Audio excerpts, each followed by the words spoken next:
Começa agora pela TV Novo Tempo mais um programa Evidências, na busca de fatos que comprovem a veracidade histórica da Bíblia Sagrada. É cada vez mais comum ver na mídia geral o surgimento de alguém que, com 1000 argumentos, tenta negar a autenticidade da fé ou da experiência religiosa. O americano Michel Shermer é um destes. Autor do livro O Cérebro que Acredita, ele diz taxativamente que a crença no sobrenatural é perigosa. Se nos apegássemos apenas ao sobrenatural, nunca teríamos saído da floresta e chegado à civilização. Ateu convicto, ele conta que um dia foi um fervoroso evangélico, mas abdicou de sua fé ou da sua crença religiosa assim que teve contato com a pesquisa científica. Ele não só largou a religião, como criou uma ONG chamada Sociedade dos Céticos e uma revista, a Skeptic Magazine, com muitos artigos defendendo a não existência de Deus. Mas é interessante notar que Shermer admite que a crença é algo naturalmente próprio da mente humana.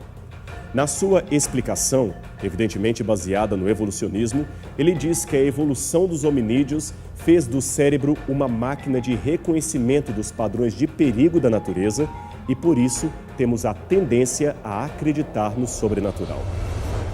É curioso como alguns autores negam ao Deus Criador, mas não conseguem nem mesmo se expressar sem a utilização de um sujeito pessoal que não existe e um verbo ou ação também pessoal para expressar a realidade que vemos.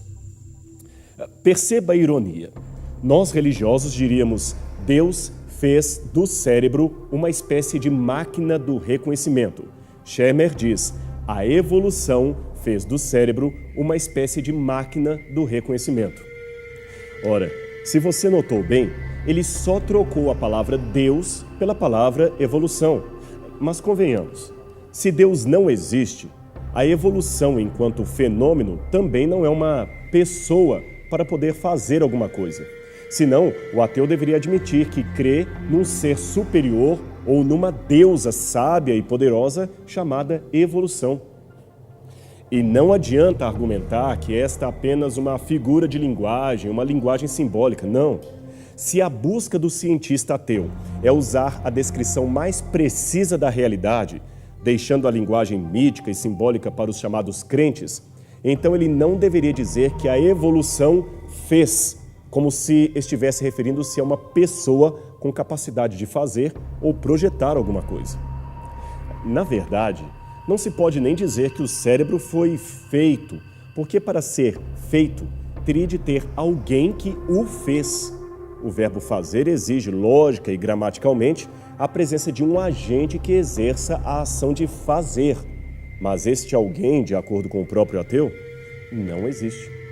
Um outro autor ateu que também acredita ter encontrado na teoria da evolução das espécies a razão de nossa crença em Deus é Bruce Wood, autor do livro Supersentido, Porque Acreditamos no Inacreditável.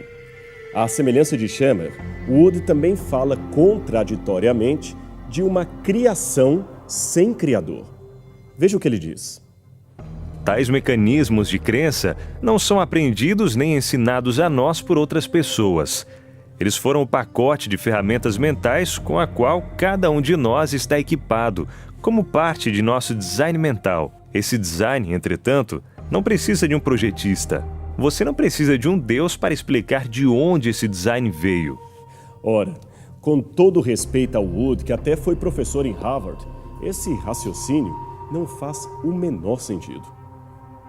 Design sem projetista seria o mesmo que dizer: você não precisa de um construtor para explicar a origem da construção, ou você não precisa de um inventor para explicar a origem da invenção.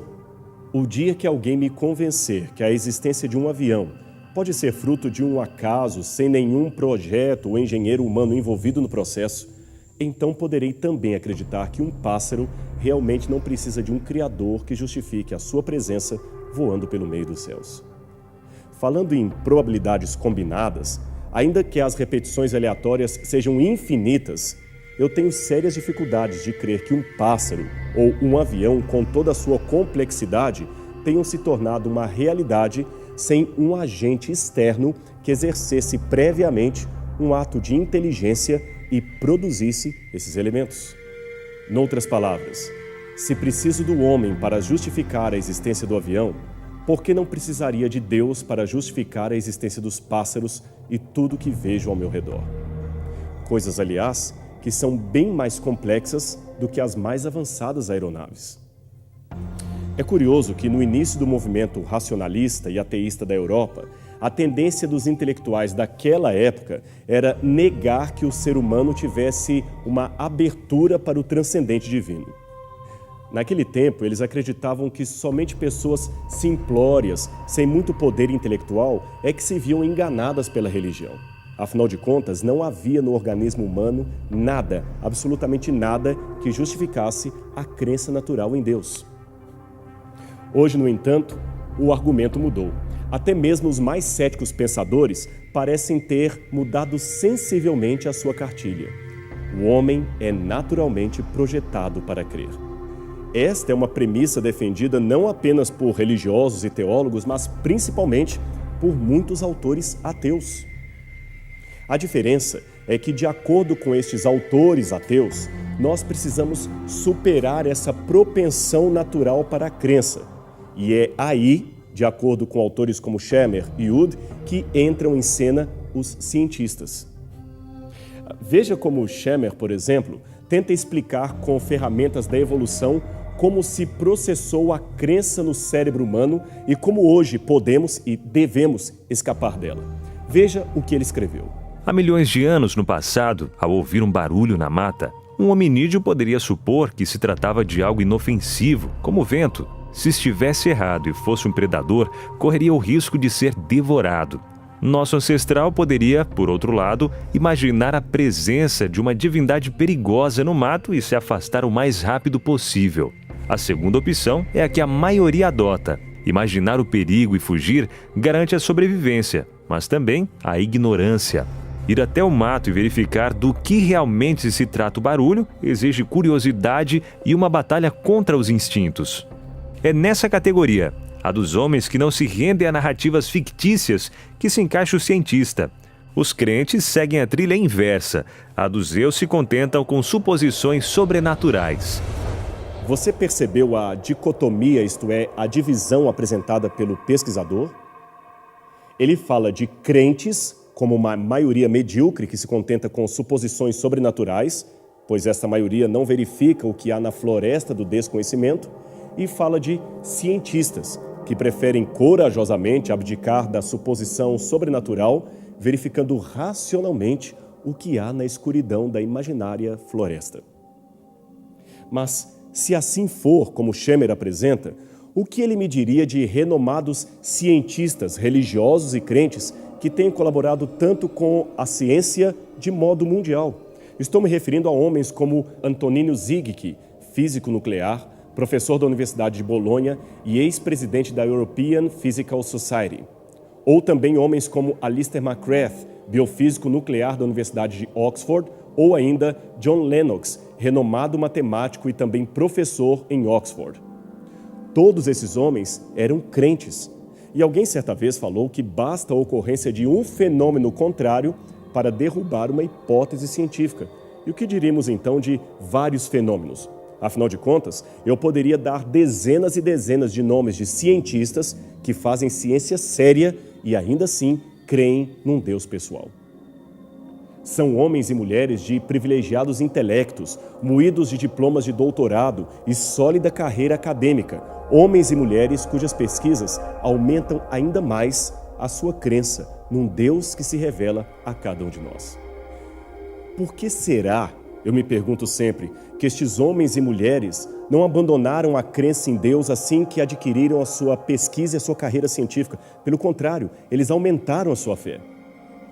Será porque eles não conseguiram superar o primitivismo das suposições sobrenaturais de que falou Schemer? E se não conseguiram, o que aconteceu com eles?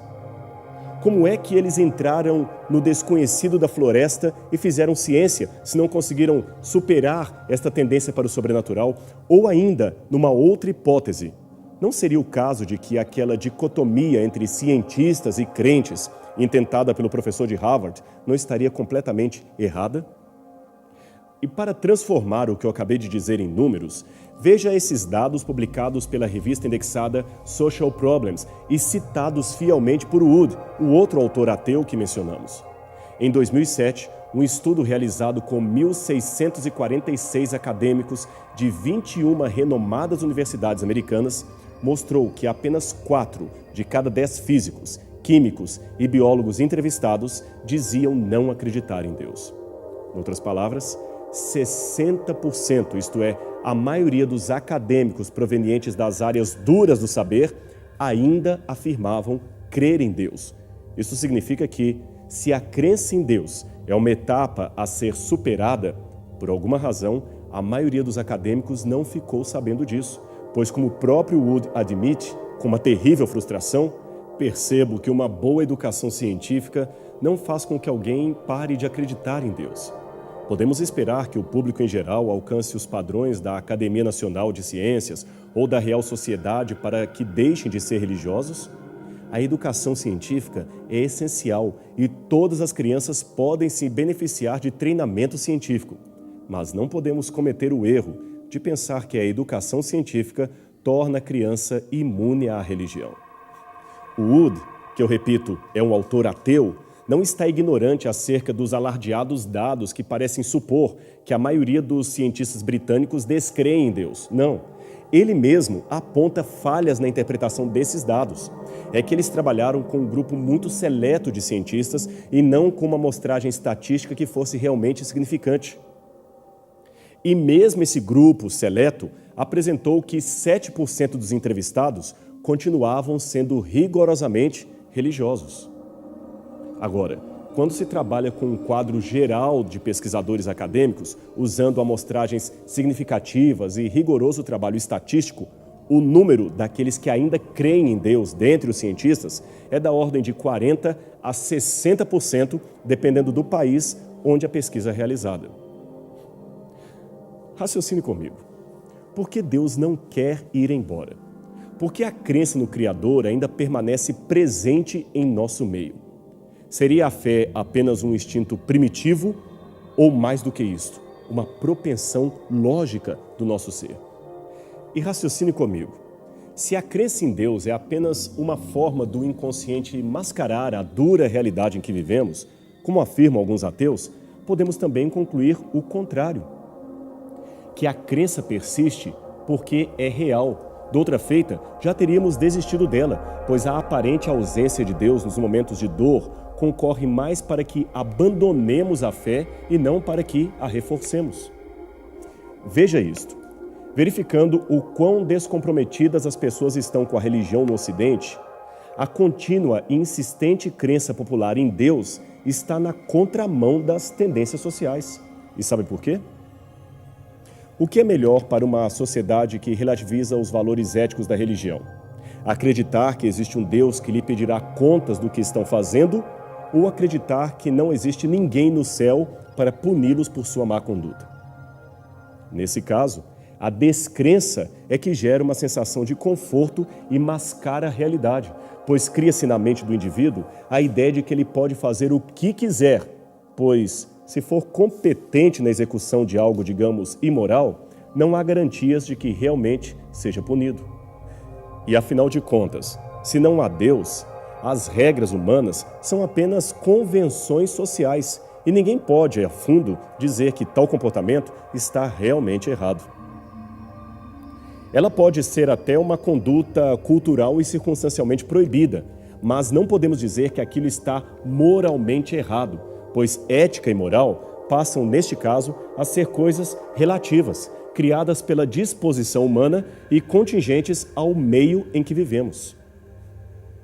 Não há, portanto, argumentos sólidos para considerar condenável um homem que queira, por exemplo, se casar com 3 mulheres ou viver maritalmente com a sua própria sogra.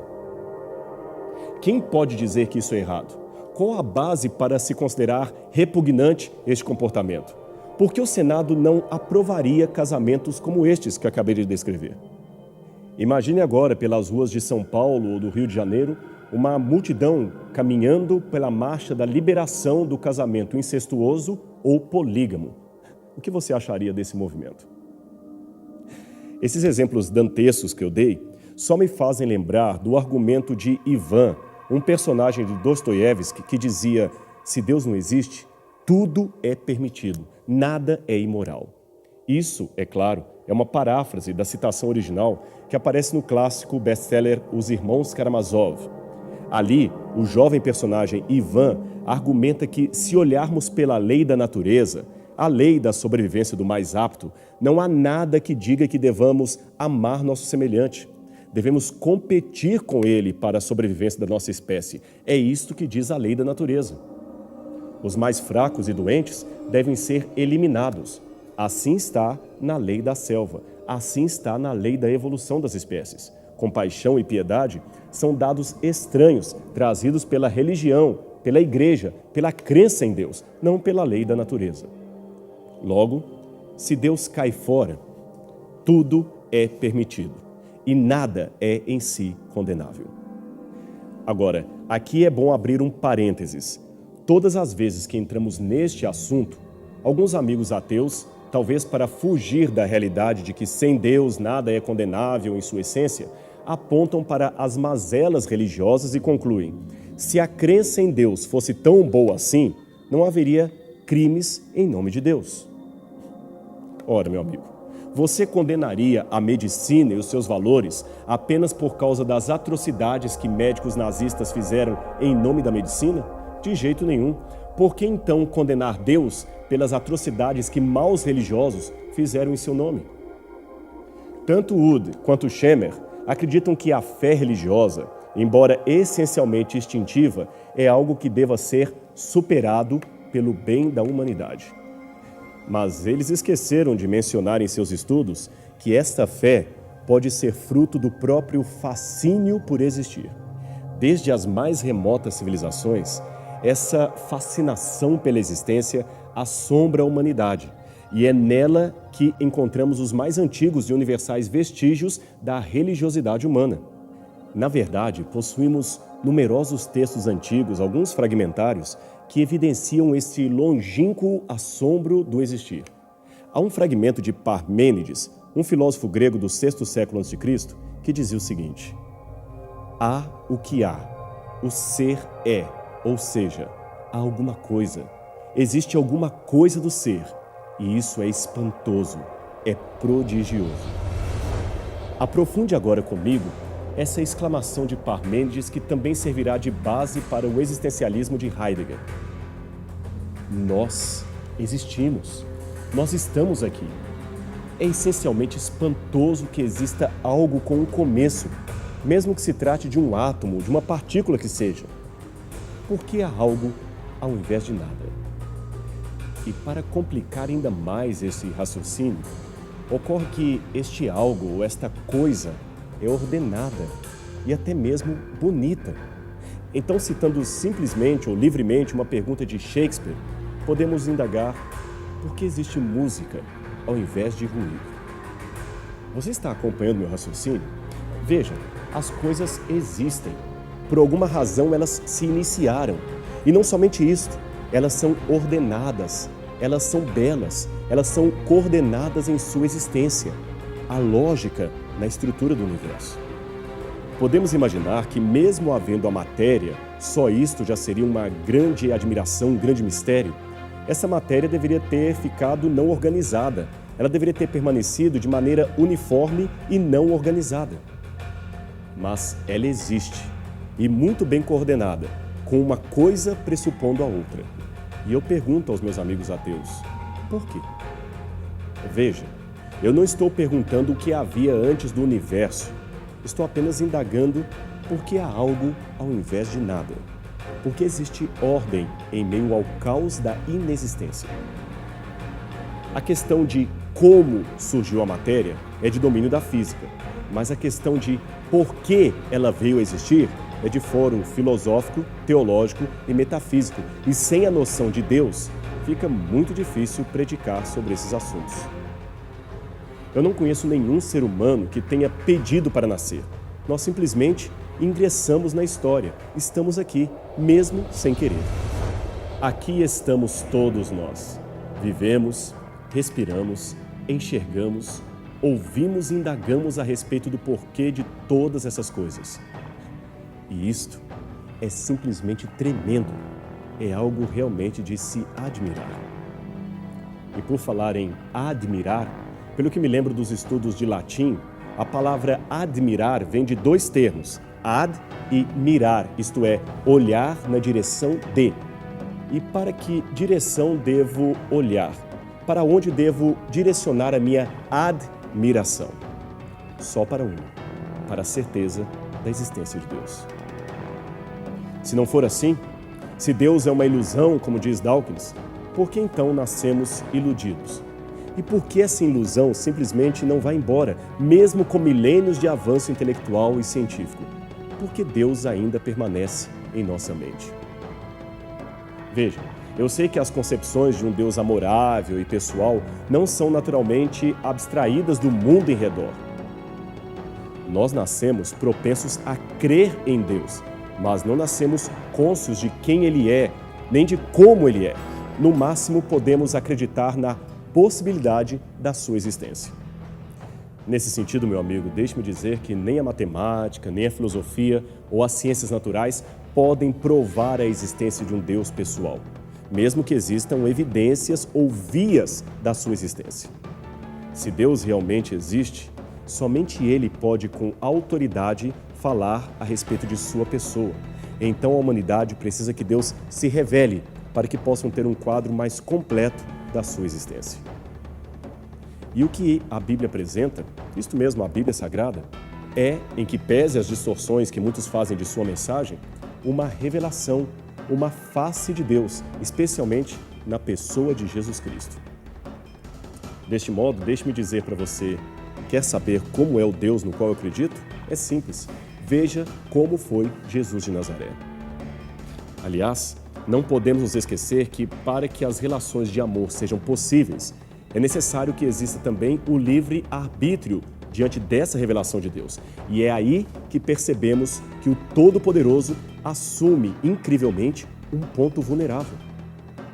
Esse ponto vulnerável é que Deus, apesar de ser onipotente, ele pode ser rejeitado.